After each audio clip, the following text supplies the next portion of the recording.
when IRS Commissioner John Koskinen said this? I'm advised the actual hard drive, after it was determined that it was dysfunctional and that with experts no emails could be retrieved, was recycled and destroyed in the normal process. So was it physically destroyed? That's my understanding.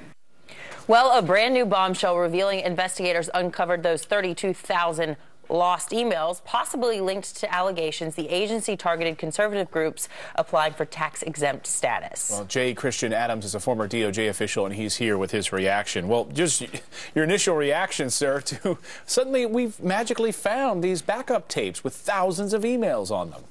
Well, don't forget how they found them, Clayton. They've been sitting in West Virginia for the last couple of years at the repository for the Treasury Department. The Inspector General's staff learned about them just this week and got in a car and drove out to West Virginia to get them. And this is extraordinarily serious, Clayton, because the IRS and the Justice Department have been denying to federal courts and to Congress that these tapes even existed. And it's important because it starts to sound like criminal obstruction of justice whenever Justice Department and IRS officials say under oath to courts and to Congress that these tapes don't exist, and then lo and behold, we find them sitting in West Virginia. And don't forget, the Tea Party cases got dismissed in part because they didn't have access to this evidence. And you say that you have a source who tells you there's something curious about one of the people who was actually in charge of reviewing these Lois Lerner tapes and emails?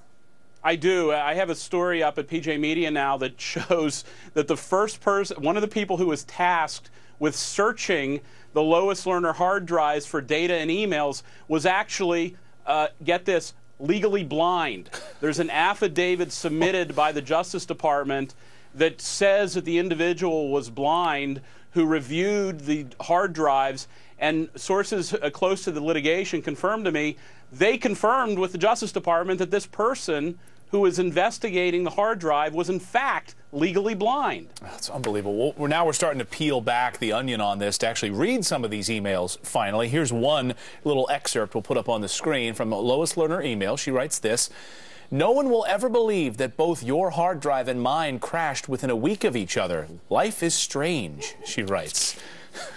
It might be the first time Lois Lerner has told the truth through all of this.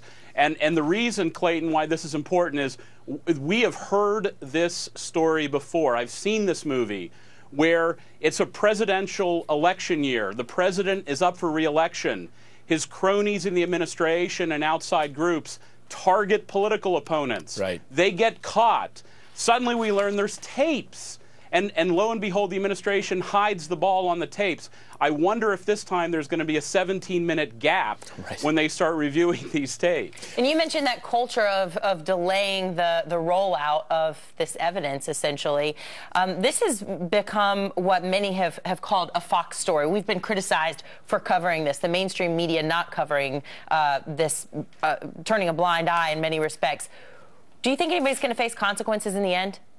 Well, they never do with this administration. They always seem to get promoted when they hide the ball. Once upon a time, Anna, the mainstream media cared about government corruption. People's careers were made by exposing this sort of behavior. But these days, the major networks, other cable networks, they serve as defense mechanisms for the administration. They hide the ball. They ridicule you guys when you cover rampant obstruction of justice that has no accountability. Yeah, I task our viewers this morning to switch around and see if any other channels are covering this story, but then turn it back to us, because that's important. It come full circle. J. Christian Adams, great to see you this morning. Take care.